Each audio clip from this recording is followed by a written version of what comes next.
Com muita alegria, mais uma vez, enquanto família ecumênica, estamos nessa mesa online, nessa mesa que está aí disponível para todas as vivências religiosas que a humanidade abraçou.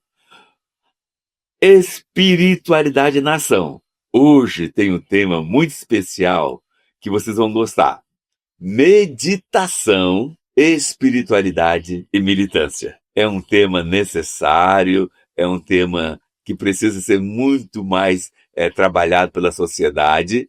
E o nosso convidado de hoje é o nosso querido mestre Marco Schultz. É professor e mentor de espiritualidade, com mais de 35 anos de estudo e práticas em yoga, meditação, filosofia, religião, psicologia. Ele é um guru, eu me atrevo a dizer isso, ele é o guru preferido do Eduardo Moreira. É graduado em Educação Física e Ciência do Exercício e Letras pela Universidade da Califórnia. Lembrando, antes do Trump. Especializou-se em autoconhecimento e saúde mental e espiritual, com professores de diversas tradições da Índia e de outras culturas do Oriente e do Ocidente, com abordagem muito assim comprometida com a visão ecumênica e a visão integrativa. Então, com vocês, Marco Schultz, para a sua saudação inicial. Saudações, querido Frei, saudações todo mundo. Uma bênção poder estar aqui compartilhando com vocês esse canal tão importante da espiritualidade engajada, a espiritualidade na ação. A gente costuma chamar isso, e podemos conversar ao longo do nosso encontro, na tradição védica de Karma Yoga, Karma que enquanto ação, trabalho, serviço, e aquela condição de inteireza, de atenção plena, de presença tão importante que o yoga, enquanto ferramenta, nos traz. Então é muito especial podermos estar conversando aqui, talvez trazendo uma reflexão, né, com uma abordagem mais oriental dessa temática que é global, que é universal e que o mundo tanto carece, né? A espiritualidade proativa. Muito obrigado pelo convite, Frei. É uma alegria ter você em nosso programa. E hoje, então, trabalhando o tema meditação, espiritualidade e militância, é bom lembrar que, de acordo com o Censo Demográfico de 2022, 87,4% da população brasileira vive em áreas urbanas. O restante, 25,6%, reside em áreas rurais. Portanto, isso tem uma influência real na realidade do ser brasileiro. A vida nas grandes cidades geralmente envolve um ritmo acelerado, tumultuado. Também tem o problema do custo de vida, que cada vez mais faz a gente sofrer. Mas antes, vamos abrir esse nosso programa com uma reflexão bíblica. Se alguém de vós necessita de sabedoria, peça a Deus, que a todos dá liberalmente, com simplicidade e sem recriminação, e ser-lhe-á dada. Tiago, capítulo 1, versículo 5. Como na sua visão, a espiritualidade, a meditação e a militância se conectam para o bem viver, mas inspirado a partir da visão oriental? Muito bom, Frei. Obviamente existem percepções, pontos de vista distintos, né? São várias tradições de sabedoria, várias tradições religiosas, várias tradições espirituais distintas no Oriente.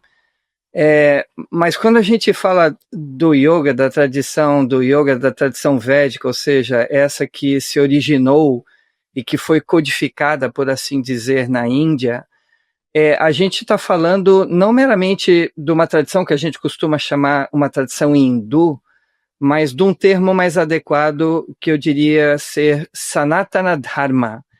E esse Sanatana Dharma tem um sentido mais universal e não regional. Então, nesse sentido, sim, não meramente oriental, eu diria até mesmo global. O yoga é uma ferramenta, é uma ciência da mente, para que a gente possa adentrar a profundidade da espiritualidade, não um conceito de espiritualidade, não uma espiritualidade influenciada pelos nossos pais, pelas nossas culturas, porque a grande premissa do yoga é o autoconhecimento. E auto aqui não é a pessoa em si, não sou eu enquanto ego determinado, mas aquilo que é antes desse ego, dessa pessoa, ou seja, a vida que me anima e me dá uma condição de ter uma vida de marco. Então, nesse sentido, compreendendo yoga como ciência, ciência da mente, e yoga como sinônimo de meditação, o propósito todo está vinculado a uma intenção de sublimar as pulsões, as confusões, as agitações da mente. Então, eu poderia até dizer, me permita, que yoga, meditação, é saúde mental. E saúde mental não só para mim poder funcionar no mundo, mas para eu poder, com a minha mente sublimada das suas pulsões, paixões, adentrar uma sensibilidade espiritual.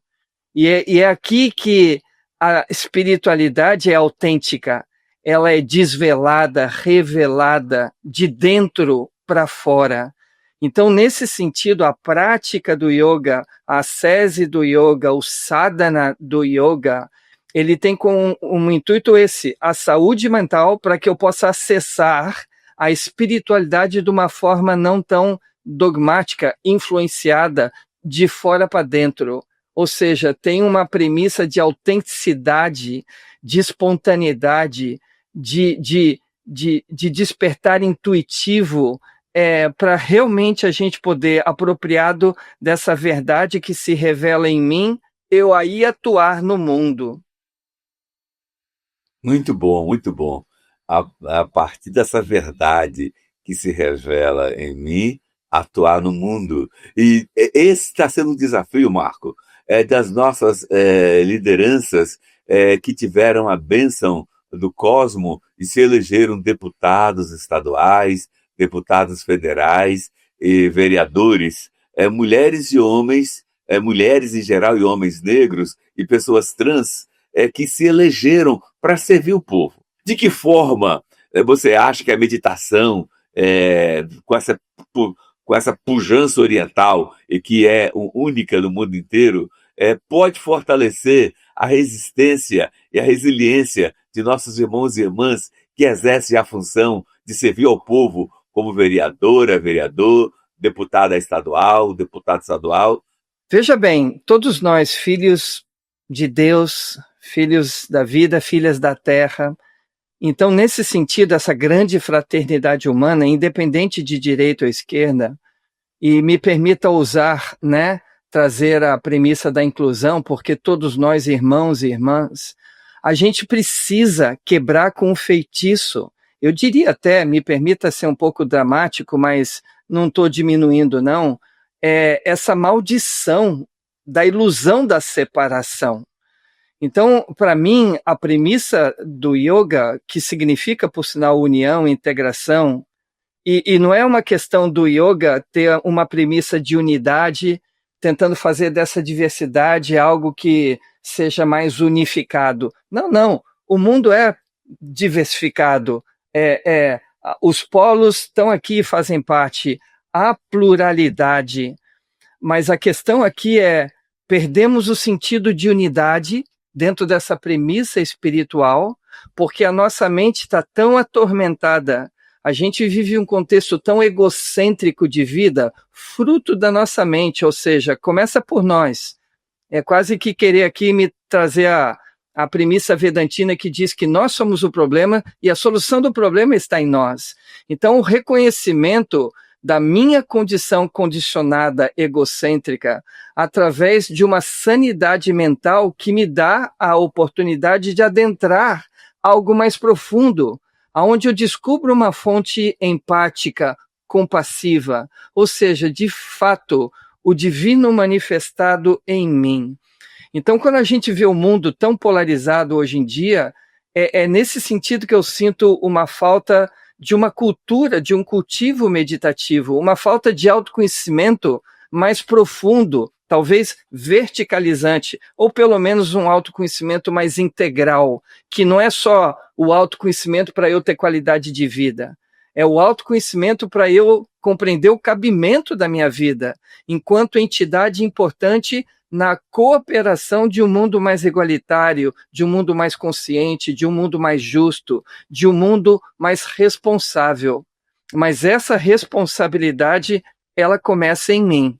Então, eu vejo realmente o propósito da meditação como algo que tem que ser mais e mais democratizado, e não meditação como uma premissa meramente técnica, metodológica, e não, sinceramente, meditação como meditação oriental ou ocidental, essa tradição ou aquela tradição, mas meditação mais voltado a esse autoconhecimento, a esse despertar que todo ser humano, confusos como estamos, precisa para ir na devida coerência, no devido centramento, na devida santidade, a gente poder aí sim agir, partindo de um lugar seguro e um lugar que inclui, um lugar que não exclui, um lugar que é livre de julgamentos, no entanto, é cheio de discernimento, de clareza. Então, realmente, é interessante, né? Espiritualidade na ação. Até a ordem das palavras, assim, eu acho que tem um cabimento. Eu realmente sinto, Frei, que sem uma vida amadurecida espiritual, a gente pode ter grandes ideias e grandes intenções, mas a gente vai continuar pecando, ou seja, errando o alvo. Eu sinto que a clareza da espiritualidade, enquanto um estado de consciência presente, é fundamental para essa grande reforma que o mundo tanto precisa. Verdade. Espiritualidade na ação quer ser uma ferramenta de apoio para todos aqueles e aquelas que trabalham com sensibilidade, que trabalham buscando autoconhecimento, buscando todas as ferramentas que o cosmos nos oferece para bem viver e para, especialmente, bem viver comunitariamente. O que é determinante para que a pessoa colha bons frutos na sua atividade a partir da meditação? Muito bom, querido. Eu acho que é bem importante, sabe? Porque muitas pessoas deixam até de experimentar meditação por preconceito, achando que, por exemplo, meditação é alguma coisa contrária, né, à sua tradição religiosa. Ou outras pessoas achando que meditação é algo de característica mística. E é interessante porque o propósito da meditação, no seu sentido mais profundo, é sublimar o condicionamento mental. Eu diria até nos libertar do condicionamento dessas mentes, minha, tua, de nós, enquanto seres humanos egocêntricos e que constroem uma ideia de vida, um propósito de vida, um condicionamento da mente para funcionar e até sobreviver no mundo, é bastante limitado. Ou seja, a nossa mente, enquanto mente egocêntrica, ela vive uma premissa de sobreviver à vida e não de viver a vida. Então, nesse sentido, meditação de novo, mais com uma abordagem da ciência, independente de influências regionais, culturais ou religiosas, é aquilo que eu disse, é sanidade mental. A própria premissa do yoga, de uma das grandes definições que existe num texto chamado os Yoga Sutras, define yoga ou meditação como esse estado de cessação da agitação mental, vritti nirodha. E do momento que eu vritti nirodha, ou seja, estou calmo e tranquilo, mentalmente falando, tada drastu swarupe vastana, eu consigo enxergar a realidade como ela é. Então, é bem importante, mais do que uma técnica, do que uma metodologia, meditação deveria ser um propósito desmistificado, desvinculado de qualquer influência religiosa, para justamente as pessoas compreenderem, peraí, não, sou eu compreender que eu não sou o meu pensamento. Eu acho que eu sou o meu pensamento do momento que eu estou identificado com ele. Mas quando eu aprendo, praticando meditação, a dar um passo atrás da tendência reativa e impulsiva de viver, eu consigo observar, numa prática, que os meus pensamentos surgem, desaparecem, vêm e vão. Sendo assim, eu não sou o meu pensamento, mas o observador do meu pensamento. A consciência que testemunha a manifestação do pensamento indo e vindo. Então é muito especial, Frei, porque a meditação ela tem como propósito, e olha que interessante, não eliminar o pensamento, mas nos trazer o reconhecimento do hábito de pensar. E a gente pensa tudo. A gente pensa o próprio pensamento, a gente pensa a emoção, a gente pensa a vida, a gente pensa Deus. E é tão bonito quando, de repente, a gente descobre um lugar livre dessa identidade, eu mesmo, com esse hábito de ficar identificado com tudo que se manifesta, tudo que é coisa, e, de repente, descobrir que, não, peraí, a vida não é coisa. A vida é esse estado de espírito, é esse estado mental, esse estado de consciência. E a paz que nós tantos buscamos não é uma paz que tem um oposto, mas é a paz do Cristo, é a paz do Buda, é a paz de Krishna, não importa o nome que a gente dê, mas é paz no seu sentido maiúsculo. Então, meditação é de fato encontrar uma paz mental para que eu possa, através dessa qualidade, dessa condição de me relacionar com o mundo partindo desse lugar equilibrado, consciente, centrado e pacífico, eu lidar com os absurdos da vida, com a complexidade da vida. Então é muito mais uma premissa de não mudar alguma coisa, mas transformar o como eu me relaciono com o fácil e o difícil da vida. E aqui a gente tem, né, a saúde e a doença, na alegria, na tristeza, no sucesso e no sucesso. E diria eu, Frei, me permita, na vida, ou seja, é óbvio que meditação traz qualidade de vida, mas meditação, através desse exercício de não resistir à experiência humana, no nível mental, pensamentos, emocional, sentimentos, no nível físico, sensações, mas meditação não deixa de ser também uma prática que nos dá o aprendizado de um cultivo para quando chegar a nossa hora também a gente não resistir. Envelhecer em paz, adoecer em paz, morrer em paz também. Bem, Marcos, é por aí mesmo. Nós, e todos aqueles que vivem a militância, em cargos públicos ou não, eles são convocados a viver a espiritualidade no compromisso. E muitas vezes em compromissos combativos, difíceis. Por exemplo, nós, afro-brasileiros, estamos, nesse exato momento, em um combate inesperado. Você sabe que nós conquistamos cota para negro no concurso para cartório. E o Tribunal de Justiça de Minas Gerais, que deveria colocar mais ou menos 800 cartórios em concurso público, pegou a metade, os 400 melhores cartórios, e deu para filho de desembargador, deu para parente de governador, amigo de governador. Foi uma farra com os cargos públicos que deveriam ir para concurso. E com isso prejudicou muito as cotas para o povo negro.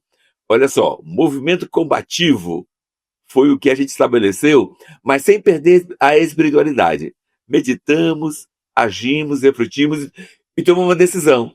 Abrimos uma ação no Conselho Nacional de Justiça contra o presidente do Tribunal de Justiça de Minas Gerais. E aí, Marcos, qual é a nossa surpresa? Normalmente, os poderes se apoiam mutuamente. Quando alguém abre um processo contra o presidente de um tribunal estadual, a chance de vitória é quase zero. Mas, para nossa surpresa, ganhamos de tudo a zero. Portanto, foi todo um trabalho espiritual, um trabalho meditativo, um trabalho de sentir o servir ao povo como se fosse Deus servindo ao povo. Na sua visão, a meditação, como ela poderia ser melhor usada nesse embate com o Tribunal de Justiça de Minas Gerais? Querido irmão, que pergunta, né? E você objetivando mesmo o tema, mas eu diria assim que a qualquer combate, né, nessa condição de desigualdade, de injustiça, nesse mundo, enfim, corrupto e carente de seres humanos amadurecidos mesmo, né? No sentido até humano, não estou nem falando de expectativas ou projeções de espiritualidade, do depois. Não, aqui e agora. A militância é fundamental, mas o interessante da meditação, que de novo é o cultivo de uma mente serena, pacífica, equilibrada. E veja bem, a meditação não nos amorna, ela nos deixa num lugar de potência, ou seja, através de uma mente sana, a gente tem uma condição muito mais poderosa de afirmar, né, a nossa causa. Mas mais importante do que potencializar essa ação, eu diria para você que é a gente cuidar de cumprir com o que nos cabe, a nossa parte, e ter a sabedoria do desapego. Ou seja, fiz a minha parte, agora eu entrego, eu confio, eu aceito o resultado. E se der certo, a gente celebra. E se não der certo, a gente segue valente e dá continuidade a esse esforço, a essa militância, porque a causa é justa. Olha, Marco, você com certeza acompanha bastante o ICL e você sabe, né? O ICL oferece mais de 300 cursos para quem se filia ao ICL. A taxa é pequena, você paga e tem o ICL por um ano inteiro para seu uso. Só que eu faço um apelo.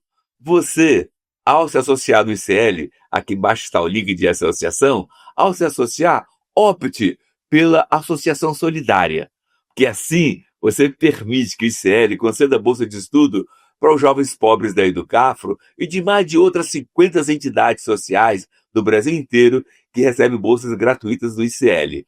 Portanto, esses cursos estão à sua disposição. Por exemplo, eu acho que todo brasileiro deve ler e estudar pelo menos um basicão de um curso de mandarim. Nós sabemos que a China é a bola da vez. E saber um pouco do mandarim é necessário para você se relacionar no mundo que vem aí. E o ICL oferece o curso de mandarim para todos nós. E eu quero ver você entrando nesse link abaixo aí e fazendo sua inscrição no ICL. Marco, nós entendemos que a depressão é um problema que virou saúde em depreciação a nível de mundo, segundo a Organização Mundial de Saúde. O volume de gente, mais de 11 milhões de pessoas que sofrem de depressão, é algo assim que nos deixa muito preocupados com o mundo que criamos para amanhã. Como a meditação pode colaborar para que cada um de nós temos uma vida mais equilibrada, onde a depressão não faça tantos estragos em nossa vida. Tão importante, Frei. E, de novo, meditação como ferramenta de saúde mental.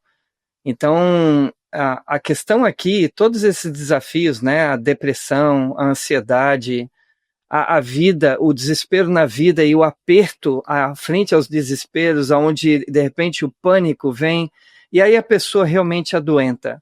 Eu diria para você que, obviamente, a gente tem que ter uma percepção de saúde, né, mais integral, ou seja, todas as ferramentas, todos os apoios, até mesmo medicamentosos quando necessários, mas a psicologia, a psicoterapia, acima de tudo, uma humanidade talvez mais empática, onde um amigo pode servir como um terapeuta, se simplesmente tem uma habilidade de escuta, de acolher a dor do outro. Mas a meditação, como eu disse anteriormente, é uma ferramenta que nos dá a habilidade de nos relacionarmos com esses desafios que são inevitáveis. Eu diria para você, a ansiedade, se você num mundo tão complexo como estamos vivendo hoje em dia, não sente ansiedade, tem algum problema com você. Ou seja, você caiu naquela armadilha da apatia, da indiferença. E então é fundamental a gente compreender que a gente precisa sentir, e sentir muito, mas com uma mente capaz de sentir muito sem padecer. Então é importante que a meditação me ensina a lidar com o desafio da ansiedade, o desafio, de repente, de em determinados temas e situações, eu me apertar, me angustiar, me desesperar e acabar me deprimindo por isso. Então é bem importante, né? E claro, todos nós temos os nossos desafios, mas dentro de uma percepção, de novo, mais da saúde integral, no que cada ser humano está vivendo no mundo complexo de hoje, eu não tenho dúvida que a meditação nos daria uma capacidade de não só meramente estarmos mais atentos, não preocupadamente, mas plenamente atentos, e de sabermos e descobrirmos uma capacidade de, através de uma condição mais autocentrada, de eu lidar com os desafios. E outra, de eu ter a clareza, se de repente eu estou aqui e não consigo lidar com os meus desafios, de eu buscar apoio, de eu buscar auxílio. E nesse sentido, né, a sociedade e o próprio Estado deveriam favorecer. A minha esperança, Frei, realmente é de ver o propósito da meditação desmistificado, a compreensão de meditação como ferramenta de saúde mental e disso estar acessível para todas as pessoas de forma muito democrática, porque sem saúde mental, sem uma capacidade da gente lidar com o desafio que é viver, fica muito complexo. Então não é necessariamente, né, a base de tecnologia ou de ciência apenas, mas é a base desse recurso de eu encontrar-me comigo mesmo e dessa condição centrada, adentrada, aí eu atuar na vida e saber viver a vida de uma maneira mais equilibrada mesmo e mais responsável, né? Mais cuidadoso em relação às minhas próprias fragilidades e vulnerabilidades que são comuns de qualquer ser humano. Então, nesse sentido, meditação, de novo, sinônimo de autoconhecimento, me dá essa habilidade de repente, de uma forma mais amadurecida, entender que a vida é complexa e que eu tenho uma responsabilidade minha própria de saber, de aprender a lidar com a vida de uma maneira mais adequada do que talvez hoje a gente costuma fazer. Exatamente. O nosso programa está chegando ao fim. Eu peço que vocês entrem nesse link aqui abaixo e vote a favor da carta aberta que estamos organizando. Várias entidades do Brasil estão organizando essa carta aberta contra as bets que tanto estrago têm feito em nossos adolescentes e em nossas crianças. As crianças que estudam em escolas públicas e que ganham aquele dinheirinho chamado pé de meia, mais de 30% delas já gasta 100% do dinheiro do pé de meia em jogos de bet. Ou seja, há um abuso das bets no Brasil hoje. A China proibiu bets desde o ano de 2016. E o Brasil até hoje fica com esta atitude injusta contra os pobres. E, inclusive, faço um apelo ao Lula, faço um apelo ao Haddad.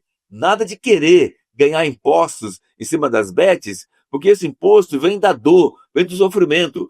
Tem 3 pessoas ligadas aí do Cafro que já se suicidaram, porque jogou nas bets na esperança de vencer na vida e cada vez mais eram violentadas. Então assine a carta aberta que estamos organizando, cujo link está abaixo. Lembrando a vocês que só aí do Cafro e outras entidades já abrimos mais de 30 ações contra as bets do Brasil. Marco, nosso horário estourou. Sua mensagem final para o nosso povo. Primeiramente, conte com a minha assinatura, viu, para essa causa. É realmente uma infelicidade, né? A gente viver num sistema onde a fragilidade, a vulnerabilidade humana é aproveitada dessa forma tão mesquinha, tão violenta, tão desumana. E Frei, me permita aqui honrá-lo por toda a obra que o senhor faz, sabe, com Educa Afro. A minha esperança, sinceramente, é que através do ICL, e aqui já a minha palavra final, as pessoas possam aprender a meditar.